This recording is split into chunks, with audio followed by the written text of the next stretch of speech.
Buenos días, amados hermanos.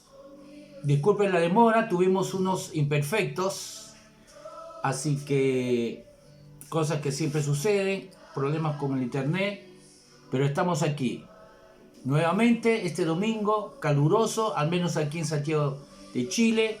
Les saludamos a todos nuestros hermanos de nuestra iglesia en primer lugar, palabra de gracia y fe. A cada oveja un fuerte abrazo.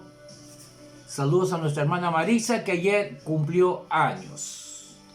Saludamos a todos nuestros hermanos, obviamente aquí en Chile, que nos siguen en el norte, en el sur, todo Santiago, Rancagua, Calama y todos nuestros hermanos que nos siguen aquí en todo el país, desde el norte al sur en Chile.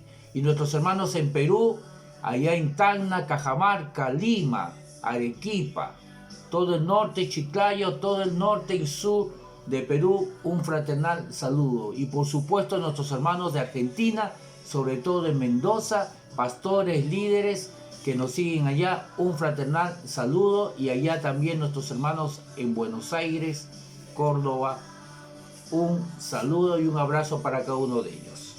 Vamos a ir a la palabra de Dios. Vamos a Génesis capítulo 2. Génesis capítulo 2. Génesis capítulo 2, y vamos a leerlo desde el verso 4 en la Reina Valera contemporánea. Génesis 2 desde el verso 4. Dice: estos son los orígenes de los cielos y la tierra cuando fueron creados el día que Dios el Señor hizo la tierra y los cielos. Y toda planta del campo antes de que existiera en la tierra, y toda hierba del campo antes de que naciera, pues Dios, el Señor, aún no había hecho llover sobre la tierra, ni había nadie que cultivara la tierra.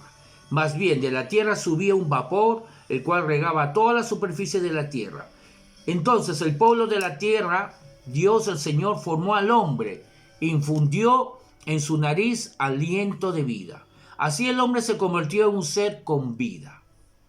Y Dios el Señor plantó un huerto en Edén, al oriente, y allí puso al hombre que había formado. Verso 9. De la tierra Dios el Señor hizo crecer todo árbol deleitable a la vista y bueno para comer. También estaban en medio del huerto el árbol de la vida y el árbol del conocimiento del bien y del mal. Nota que eran dos árboles que Dios puso en el huerto. Un árbol es llamado el árbol de la vida, y el otro árbol es el árbol del conocimiento del bien y del mal. Luego dice, vamos ahora al capítulo 3, dice el verso 1, Génesis 3, verso 1, Reina Valera contemporánea. La serpiente era el animal más astuto de todos los que Dios, el Señor, había creado. Así que le dijo a la mujer: así que Dios les ha dicho a ustedes que no coman de ningún árbol del huerto. Ahora, si nosotros volvemos al capítulo 2, podemos ver aquí cuando Dios le dice en el verso Génesis 2, el verso 16, Génesis 2, 16. Y Dios el Señor dio al hombre al hombre la siguiente orden: puedes comer de todo árbol del huerto. Verso 17. Pero no debes comer del árbol del conocimiento del bien y del mal, porque el día que comas de él, ciertamente morirás. Así que ahora vamos al capítulo 3, y dice aquí, el verso 1, Génesis 3:1, dice: la serpiente era el animal más astuto de todos los que Dios, el Señor, había creado. Así que le dijo a la mujer: así que Dios le ha dicho a ustedes que no coman de ningún árbol del huerto. La mujer le respondió a la serpiente: podemos comer del fruto de los árboles del huerto, pero Dios nos dijo: no coman del fruto del árbol que está en medio del huerto, ni lo toquen, de lo contrario morirán.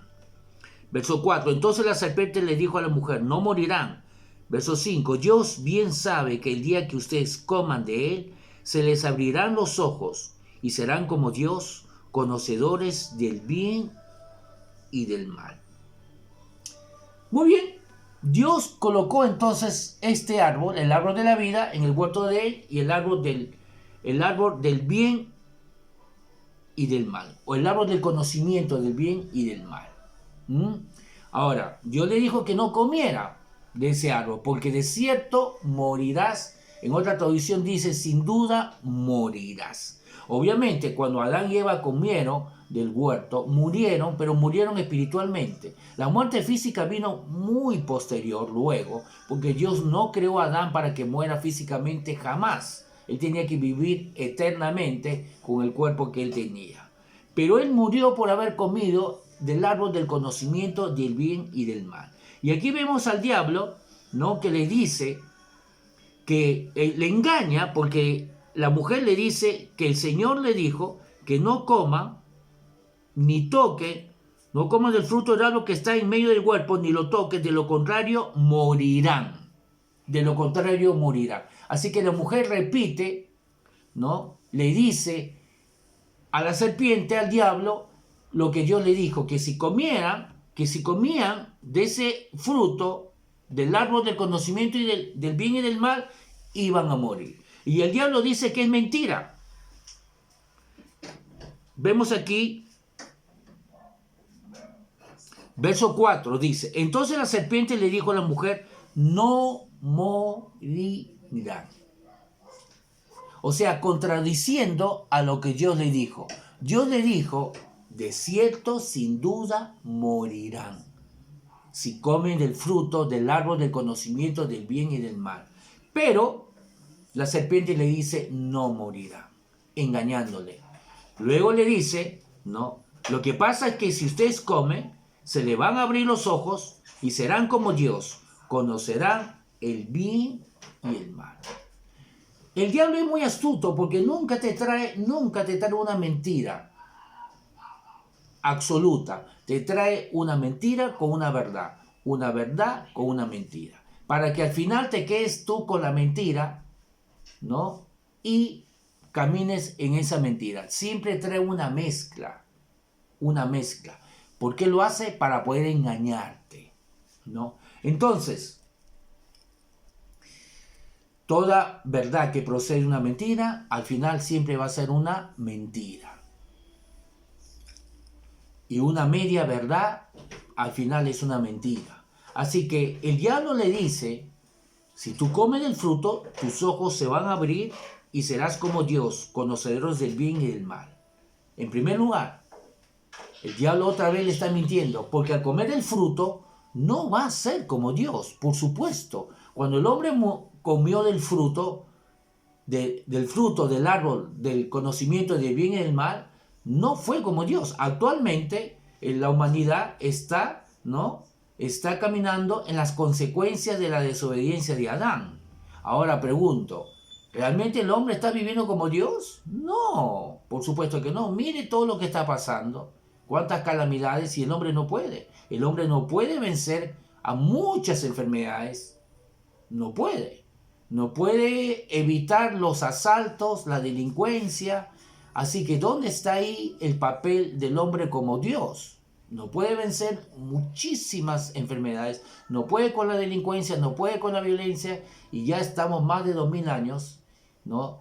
Y hablo más de 2000 años del nacimiento de Jesús, pero el hombre tiene obviamente mucho más años, y el hombre no ha podido dominar muchísimas cosas. Entonces, el diablo le engañó diciéndole que será como Dios. También le engaña al decirle lo más importante, que no va a morir, y realmente el hombre murió espiritualmente. Ahora, la parte de verdad que el diablo le dice es que se le abrirán los ojos y conocerá el bien y el mal. Que también era una verdad disfrazada, distorsionada. ¿Por qué? Y ahí voy. Mi punto es el siguiente.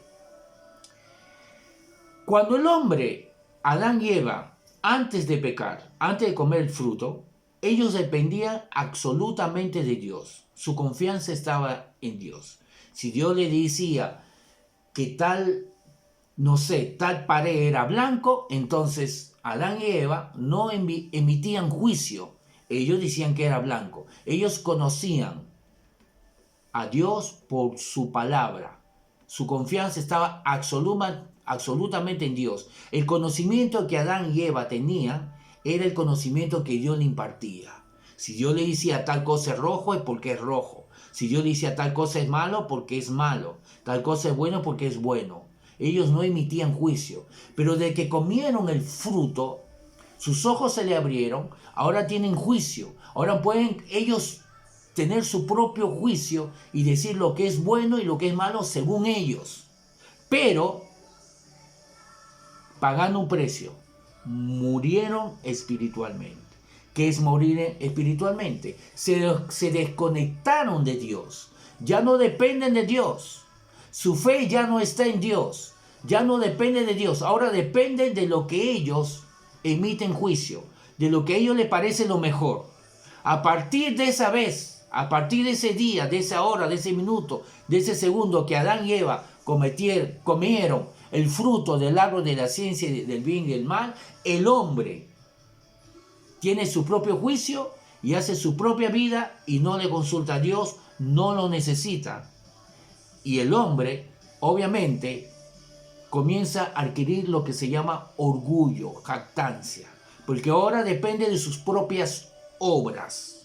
Sus ojos se le abrieron y ahora pueden enjuiciar, pueden tener su propio juicio, su propia opinión, pueden colocar sus propias leyes, sus propios mandamientos. Ustedes saben que toda nación tiene su propia constitución, sus propias leyes, y a partir de ahí el hombre se gobierna solo. Pero el diablo le dijo que serán como Dios. ¿Y dónde está eso? Porque las cosas están terribles. El hombre no ha podido dominar la violencia, la delincuencia, el crimen. No ha podido. La tecnología sí ha avanzado. El hombre ha podido dominar la tecnología, pero ha sido de una forma progresiva, lenta, de menos a más. Pero a pesar que ha pasado muchos años, la delincuencia, la maldad ha aumentado, va en crecimiento. Y no ha podido vencer muchísimas cosas como la enfermedad. Obviamente, la muerte física no lo ha podido vencer. Entonces el diablo lo engañó. Y el hombre sí murió. El diablo dijo, no es cierto, no morirás, pero le engañó porque sí murió. Porque al morir espiritualmente significó que se desconectó de Dios y ahora todo depende de él. Y eso es lo que está pasando ahora. El hombre sin Cristo, el hombre sin Dios, depende de él. Por eso que tiene temor, por eso que actúa en temor, por eso que tiene escasez, por eso que tiene enfermedades, por eso que tiene depresión, porque está dependiendo de sí mismo.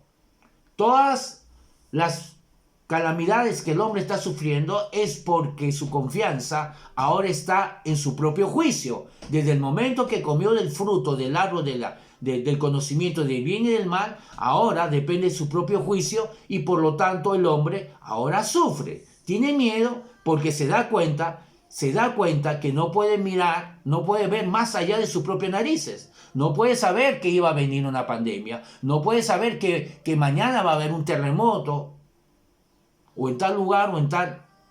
El hombre no ha podido predecir con segundos un terremoto. Y muchas cosas. Por eso que hay inseguridad en el hombre, por eso que hay depresión, por eso que hay temor. Pero Cristo vino justamente para restaurar lo que el hombre había perdido. ¿Qué había perdido? Su dependencia de Dios. Adán, antes de comer el fruto, dependía absolutamente de Dios. Y depender absolutamente de Dios significa descansar, entrar en el reposo, porque tú confías en Dios, ya no confías en nadie más, solamente en Dios. Y Dios no se puede equivocar. Estás confiando en una persona que está por encima de todo. Por encima de Dios ya no hay nadie. Por encima de Dios no hay mayor sabiduría, no hay mayor poder, no hay mayor conocimiento, no hay mayor sanidad, paz, bienestar. Vamos rápidamente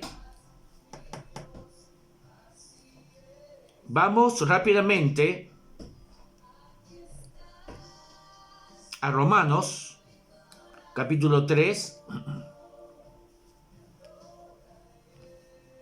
el verso 27. Romanos capítulo 3, verso 27 nos dice lo siguiente.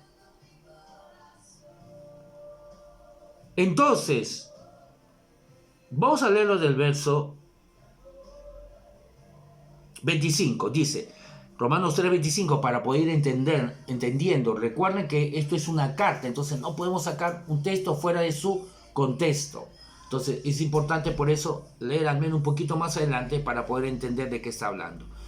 En Romanos 3:25 nos dice lo siguiente: a quien Dios puso como sacrificio de expiación, está hablando de Jesús, por medio de la fe en su sangre.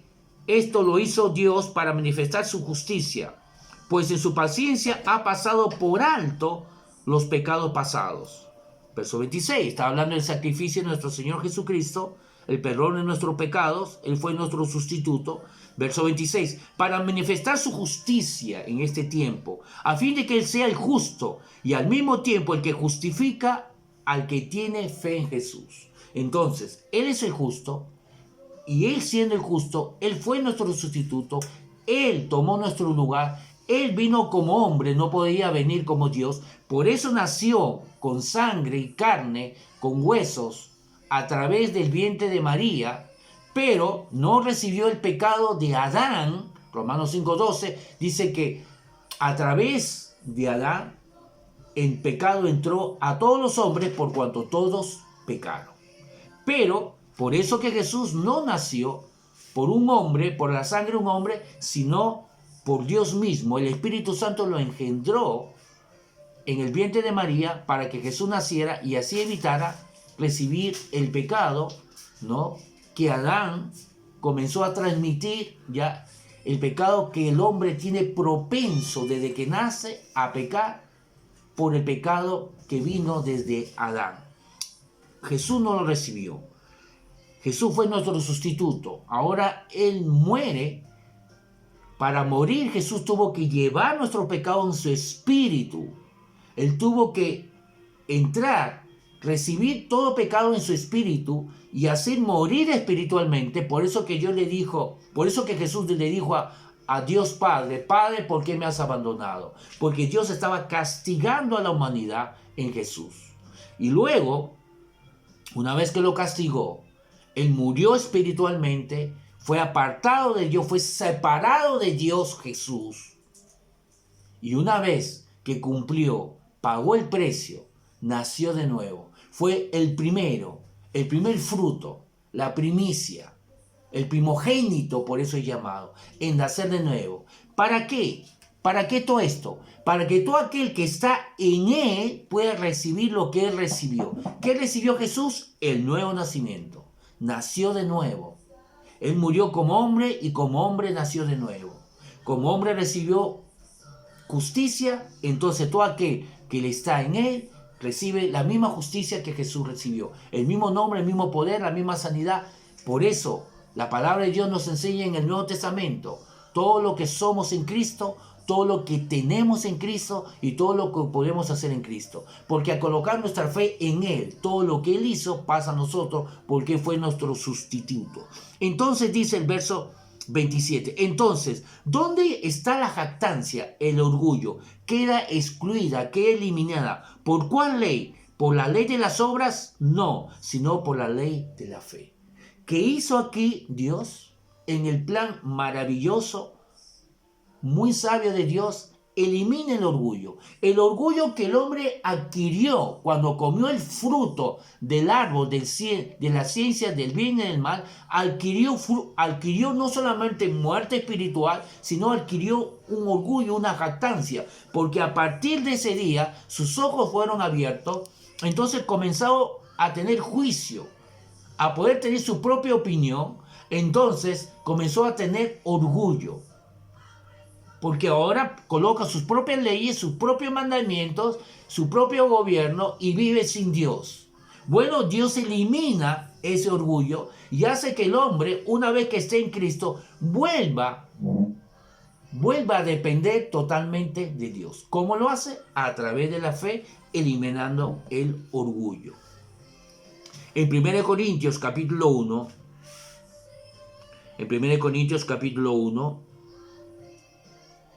vamos rápidamente, el verso 30, Reina Valera contemporánea nos dice así, vamos a leerlo del verso, vamos a leerlo del verso 27, sino que Dios eligió lo necio del mundo para avergonzar a los sabios y lo débil del mundo para avergonzar a lo fuerte. También Dios escogió lo vil del mundo y lo menospreciado y lo que no es para deshacer lo que es. A fin de que nadie, verso 29, a fin de que nadie pueda jactarse en su presencia. Observa otra vez que el plan de Dios era que el hombre ya no se jacte. Romper, destruir el orgullo del hombre que lo adquirió cuando comió ese fruto. Cuando comió ese fruto, adquirió orgullo, jactancia. ¿Por qué? Porque sus ojos se le abrieron, ahora tenía conocimiento del bien y del mal, ahora podría entrar en orgullo, enorgullecerse y caminar con sus propios pies, sin consultar a Dios, sin tener en cuenta a Dios. Por eso que el diablo les dijo, serán como dioses. Pero obviamente lo engañó.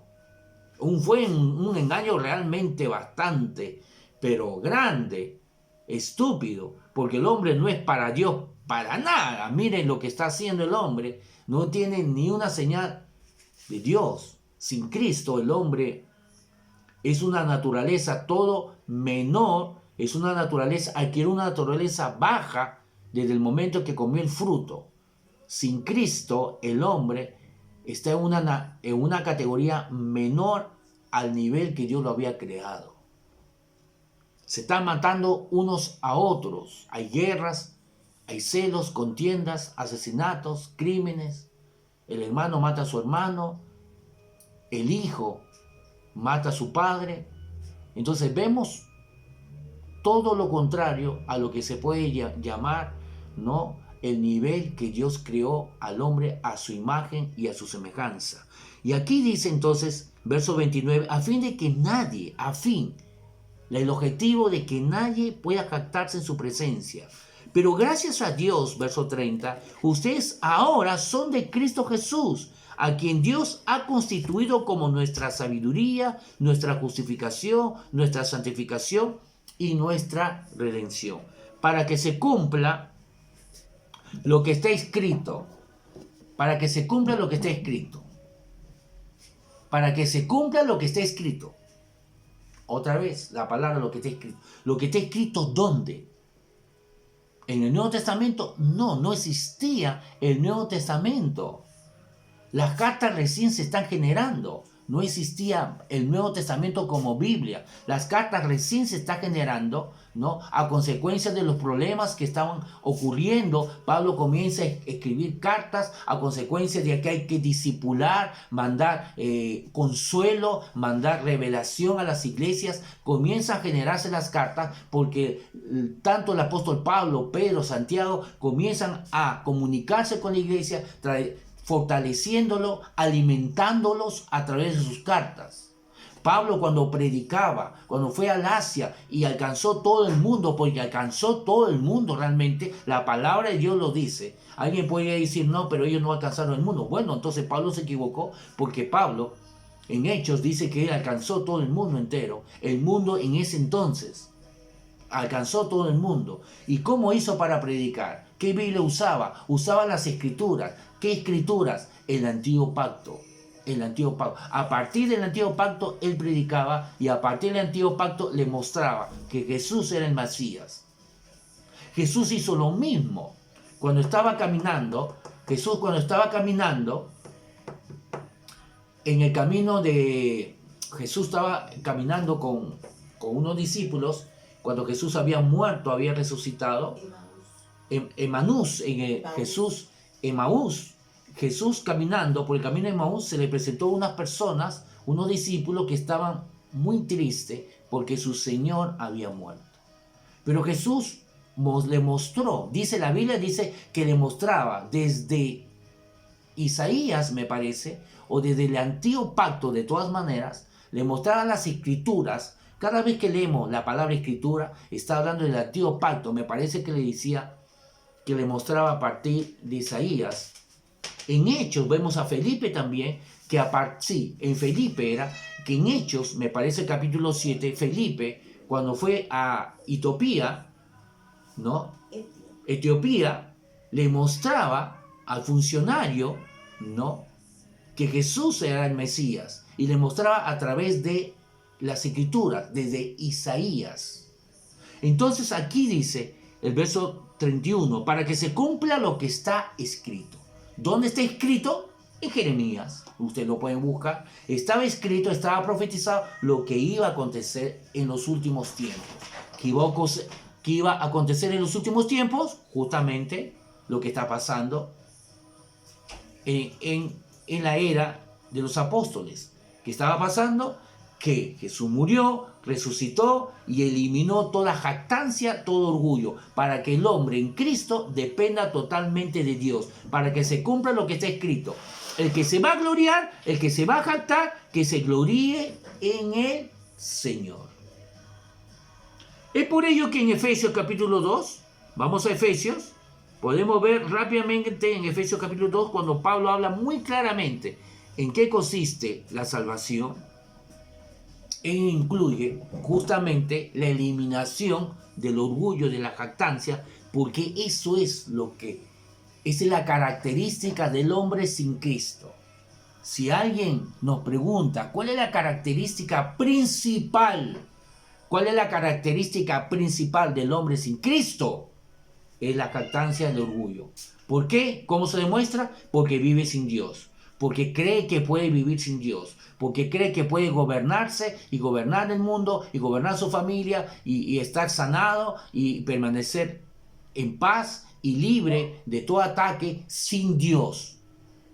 Esa es la característica principal del hombre sin Cristo. No busca a Dios, él piensa que depende de Él, que dependiendo de sus obras, de su esfuerzo, puede conseguir el sustento, trabajar arduamente, día tras día, mes tras mes, minuto tras minuto, y él piensa que cuanto más se esfuerce, más dependa de él, de su esfuerzo, de su sudor, de su prudencia, de su inteligencia, entonces va a poder vivir en paz y tranquilidad. Y no es así. Tú y yo lo sabemos que no es así.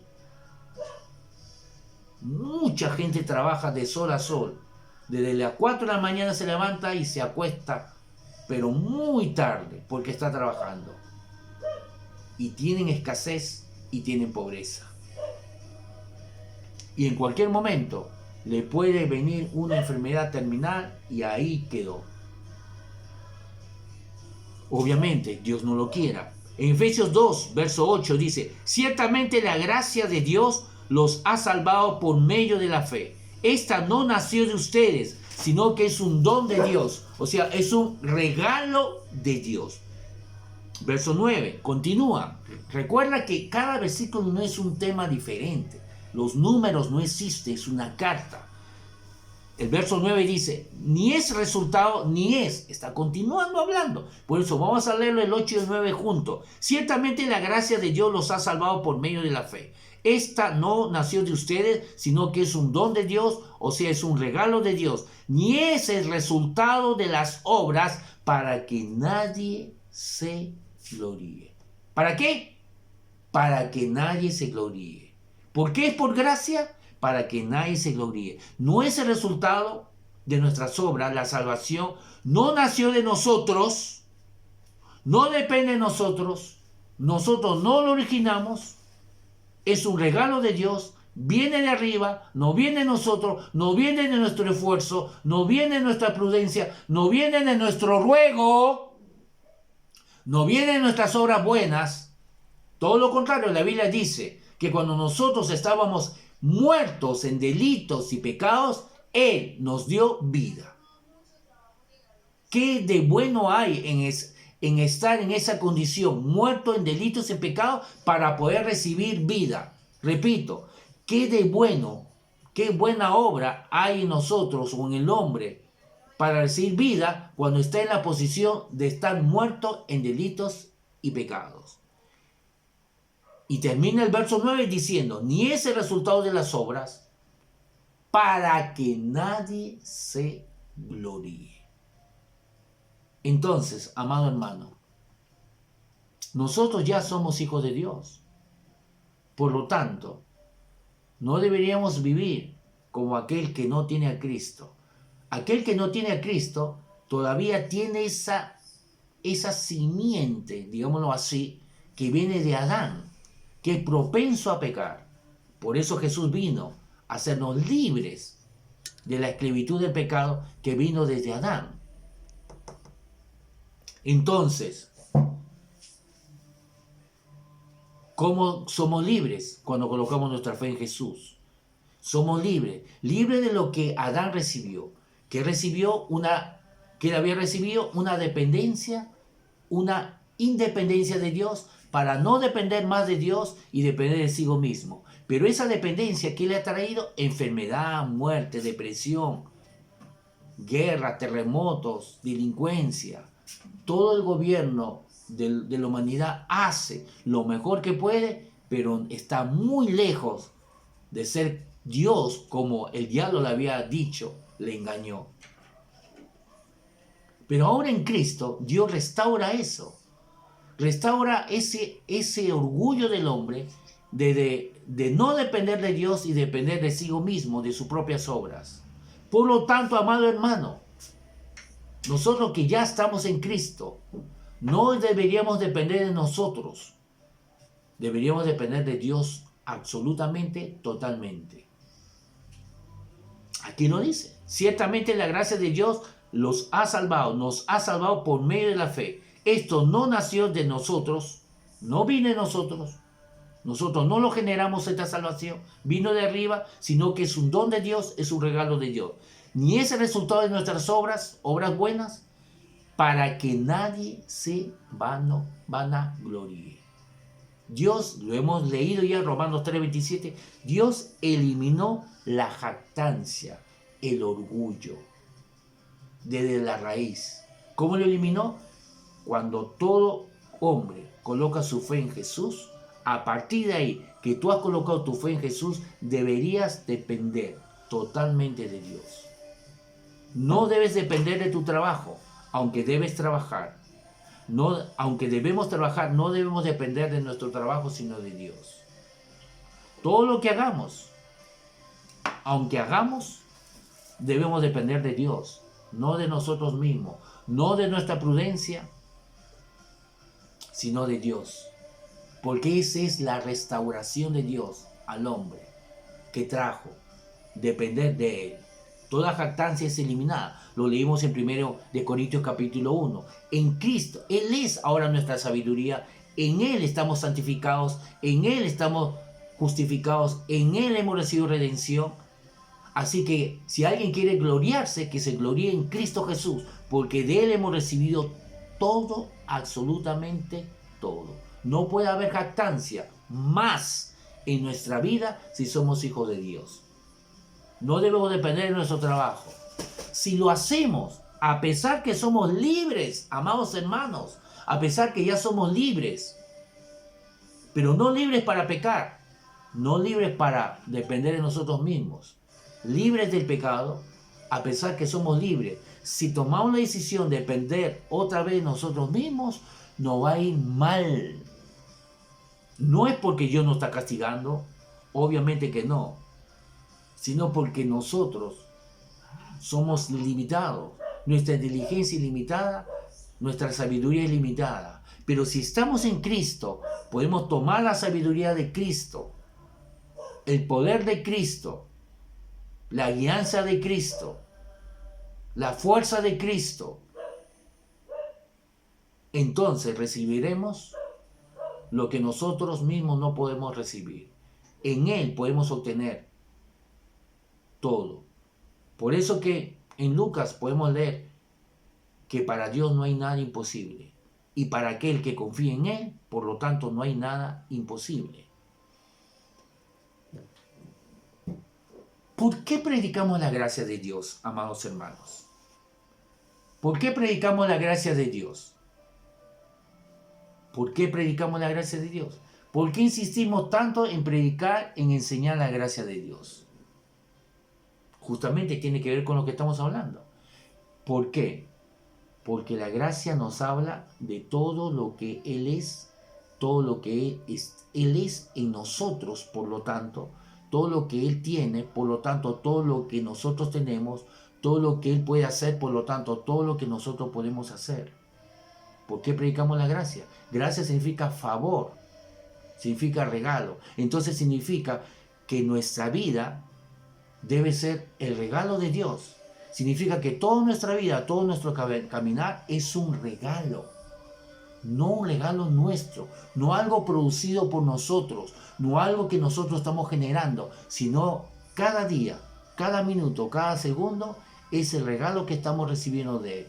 Cada minuto, cada segundo que caminamos como hijos de Dios, estamos recibiendo el regalo de Dios. Sanidad, prosperidad, sabiduría, dirección, guianza, protección, liberación, paz. ¿Por qué predicamos la gracia de Dios? Porque estamos enseñando que el hombre viva dependiente de Él. Al enseñar la gracia de Dios, estamos enseñando al pueblo de Dios a que tome todos los recursos de Dios y suelte sus propios recursos. Al enseñar la gracia de Dios, repito, estamos haciendo que dejen de depender de sus propios recursos, de su propio esfuerzo, de su propia prudencia, de su propia inteligencia, de su propio conocimiento, de su propia prudencia, y tome la prudencia, la inteligencia, la sabiduría, el poder, la guianza de Dios, la sanidad de Dios, la protección de Dios. ¿Por qué predicamos la gracia de Dios? Para dejar lo nuestro y tomar los recursos de Dios. La gracia de Dios hace que el pueblo de Dios tome sus recursos, todos sus recursos, y con sus recursos, que son poderosos, ilimitados, y va más allá del conocimiento humano, de lo que el hombre puede hacer, entonces podemos vivir en lo imposible. Podemos vivir y caminar en lo sobrenatural, como Pedro, que caminó sobre las aguas. Obviamente es imposible que un hombre pueda caminar sobre las aguas, pero Pedro recién estaba aprendiendo.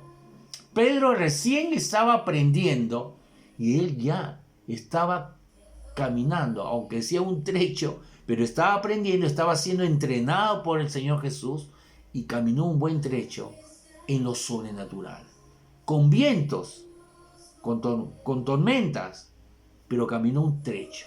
Dudó porque estaba aprendiendo. Fueron sus primeros pasos. No es el primer paso, sus primeros pasos de una persona que dependa absolutamente de Dios. ¿Por qué enseñamos la gracia de Dios? Para que el pueblo de Dios deje de tomar sus recursos, deje de depender de sí mismo y tome todos los recursos de Dios. Para caminar en santidad, para caminar en sanidad, para caminar en paz, para caminar en prosperidad, para caminar en bienestar, necesitamos dejar lo nuestro y tomar los recursos de su gracia. Tengo que acabar. Vamos a Gálatas. Gálatas.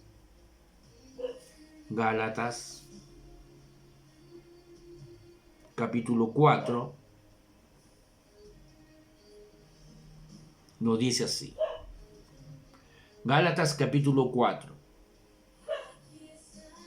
Reina Valera contemporánea dice: pero digo también, mientras el heredero es niño, en nada difiere del esclavo, aunque es señor de todo.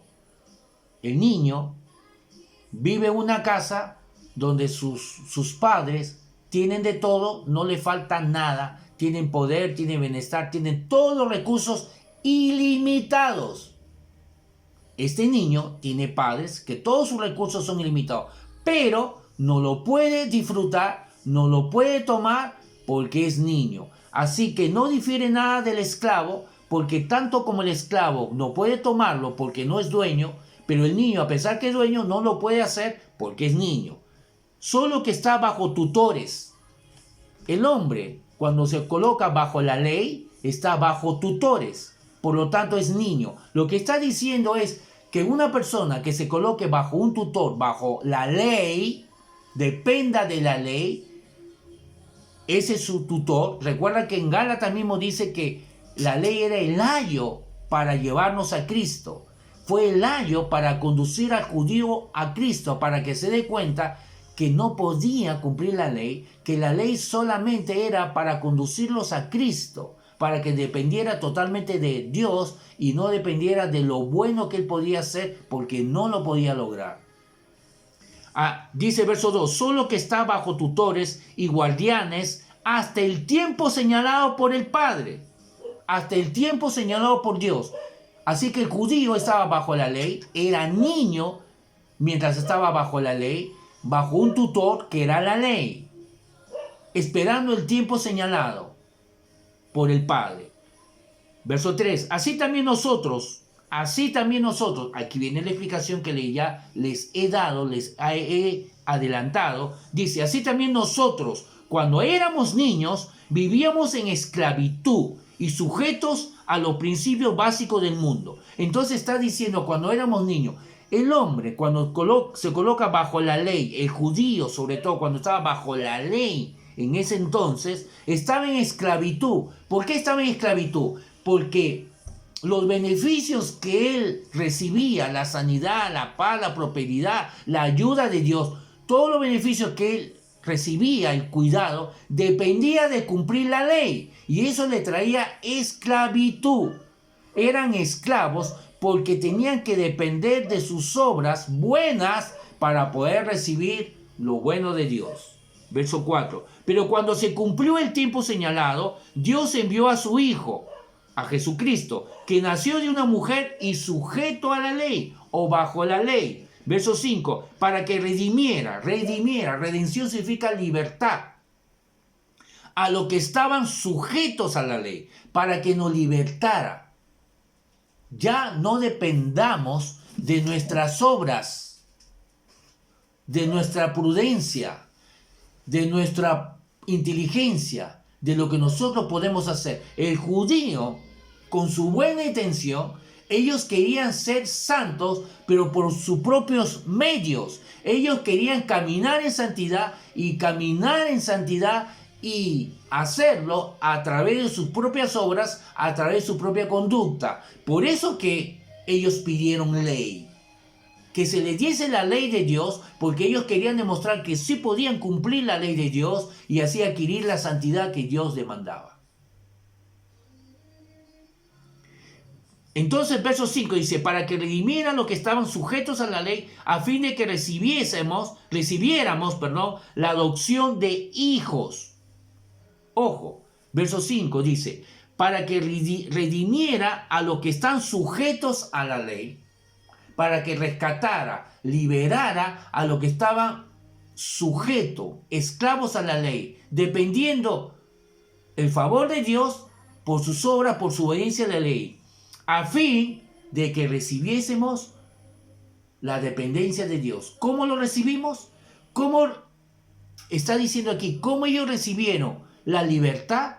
Pasando a la libertad de Cristo. ¿Cómo recibieron la libertad de su esclavitud a la ley? Pasando a la libertad que ellos recibieron en Cristo. ¿Cómo recibimos esa libertad? Cuando pasamos como hijos. Y por cuanto ustedes son hijos, Dios envió a sus corazones el espíritu de su Hijo, el cual clama Abba Padre. Entonces, ¿qué está diciendo? Está diciendo que el judío y toda persona que está bajo la ley está dependiendo de sus obras. Es esclavitud, porque depende para poder ser bendecido por Dios, ser sanado, prosperado. Todo lo bueno que viene de Dios depende de sus obras. Y eso se llama esclavitud. Y también dice que esa posición hizo que la persona sea niño.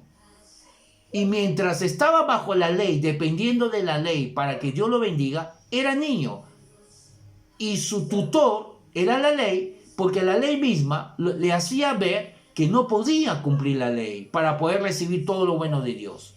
Y cuando vino Cristo, entonces, al colocar nuestra fe en Jesús, hemos sido libres de esa esclavitud, libres de depender de nosotros mismos, de nuestras propias obras.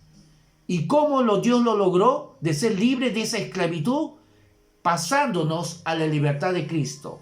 ¿Y cómo lo logra? Haciéndonos que seamos hijos, para que como hijos ya no dependamos de nosotros mismos, sino dependamos como hijos de nuestro Padre. La sabiduría de Dios. ¿Cuál es entonces el plan de Dios para el hombre, para nosotros? Que todo hombre deje de depender sus obras, deje de depender la ley, deje de depender su prudencia, porque eso le trae estrés, le trae inseguridad, le trae temor, le trae enfermedad, porque no puede lograrlo. Y pase a la libertad de Cristo para depender absolutamente de Dios como Padre, porque a pasar a la libertad de Cristo, porque a colocar nuestra fe en Jesús, Dios nos hace hijos. Y al ser hijos, ya no dependemos de nosotros, sino dependemos de un Padre amoroso, que lo hace por amor. Ya no lo hace por nuestras propias obras buenas, ya no lo hace por nuestros méritos buenos, sino todo lo que hace por nosotros es por amor. Él nos bendice, nos sana, nos prospera, nos cuida, nos protege, nos da éxito, nos da victoria, no por nuestras obras, no por nuestra conducta, sino porque Él nos ama como un amor de Padre. Déjame terminar. Vamos a leer solamente Hebreos, capítulo 13, el verso 9. Hebreos, capítulo 13. Nos dice así. Podemos leerlo del verso 6, que vale la pena. Todos los versículos valen la pena, amados hermanos. Todos los versículos son muy buenos.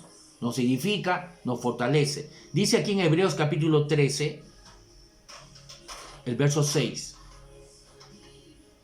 Así que podemos decir con toda confianza, el Señor es quien me ayuda.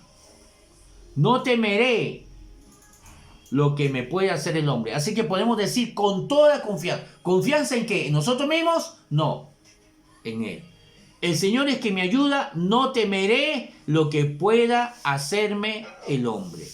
Acuérdense de sus pastores que le dieron a conocer la palabra de Dios. Son los pastores que damos a conocer la palabra de Dios. Piensen en los resultados de su conducta e imiten su fe. Verso 8. Jesucristo es el mismo ayer, hoy y por los siglos. No cambia. Verso 9. No se dejen llevar por doctrinas diversas y extrañas. Es mejor. No se dejen llevar por doctrinas diversas, extrañas, humanas, satánicas, que vienen, recuerden, vienen con mezcla. Recuerden esto, toda secta siempre va a usar la Biblia. ¿Para qué? Para poder así engañar al hombre. Te sacan a Dios para que así tú puedas escucharlos. Pero detrás de la Biblia traen su propio libro. Un libro satánico, un libro humano, un libro que al final en cuenta contradice las Escrituras. Para alejarte, con el fin de alejarte de Dios. No se dejen llevar por doctrinas diversas y extrañas. Es mejor afirmar el corazón, nuestro motor, nuestro espíritu, nuestro verdadero yo, con la gracia. Y no con otra cosa como por ejemplo con alimentos, los cuales nunca fueron de provecho para los que se ocuparon de ellos. Lo que pasa es que en ese tiempo se enseñaba mucho, hubo una ola de doctrina falsa que a través de alimentos ellos podían ser espirituales, ¿no? Ustedes saben que las olas satánicas, mundanas, que el diablo trae, ¿no? Tiene un inicio y tiene un fin. Son modas que no vienen del corazón de Dios. Y en ese entonces, Se estaba enseñando que a través de comer ciertos alimentos, tú podías ser espiritual. Y aquí dice, es mejor afirmar el corazón con la gracia de Dios. En otra traducción, la Nueva Traducción Viviente, lo dice, si no me equivoco, es mejor fortalecer. Hebreos 13:9.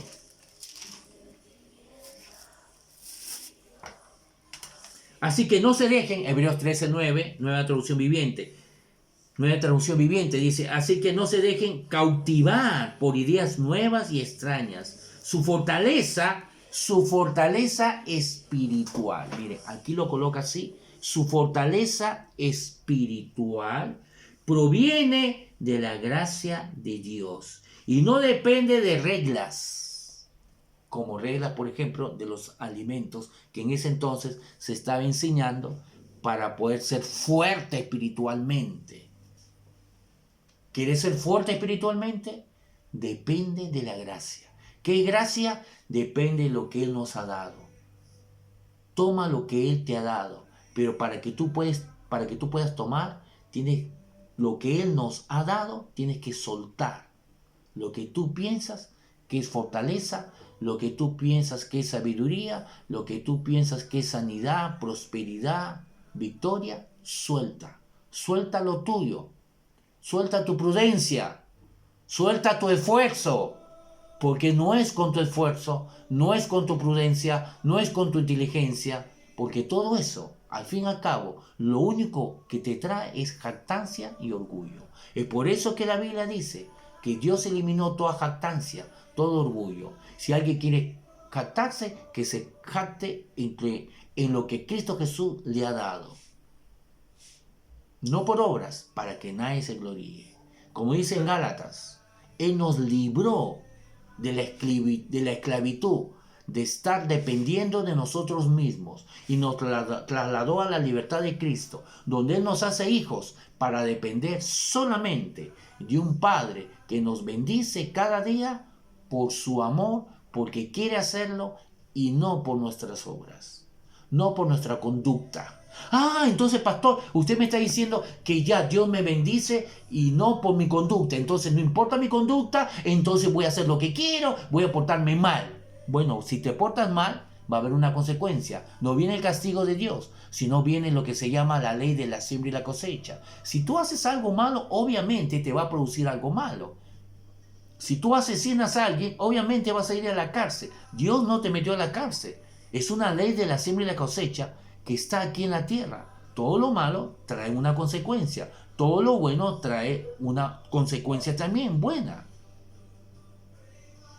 Ahora, entonces tú también podrías preguntar, entonces, ¿cómo voy a tener una buena conducta? A través de los recursos de su gracia. A veces la gente no entiende. Piensa que estamos diciendo, pórtate como tú quieras. No, te estamos diciendo que para que tú puedas caminar en santidad, no es con tu propia fuerza, es con la fuerza de Dios. Muchos piensan que al decirles que debemos caminar en gracia y enseñarles que la gracia no depende de nuestra conducta, piensa que le estamos diciendo que tengan cualquier conducta. No, le estamos diciendo que tu conducta no dependa de ti, sino de Él. Si tú dependes de Él, entonces recién vas a poder ver una conducta santa. La intención es buena, pero el método es malo cuando tú lo haces por tus propios medios. Enseñar la gracia no es enseñar a la gente a que peque y tenga una conducta mala, porque no importa la conducta, porque Dios nos bendice. No, amado hermano. Las cosas buenas que hacemos son frutos. Lo que estamos diciendo que no es requisito. Tu conducta, mi conducta no es requisito para recibir salvación, sanidad, prosperidad, ayuda a favor. Todo eso lo recibimos porque tenemos un Padre que nos ama. Pero todas esas cosas buenas debemos hacerlo, pero no como trueque, no para que Dios nos ame, sino tenemos que hacerlo porque hemos entendido nuestra nueva naturaleza. Una naturaleza que Dios nos ha dado, una naturaleza santa, justa. Debemos caminar en su gracia. Si caminamos en su gracia, entonces vendremos santidad en nuestro caminar, prosperidad, sanidad, paz, tranquilidad. Amado hermano, oro, termino con esto, oro para que tú recibas, como Pablo oró, para que la iglesia pueda, sus ojos puedan ser abiertos y puedan entender las riquezas de su gracia y caminar en ellos. Así que nos estamos viendo la próxima semana. Bendiciones y no dejen de seguirnos, de escuchar la palabra de Dios. Bendiciones a cada uno de ustedes. Un abrazo. Gracias por su atención.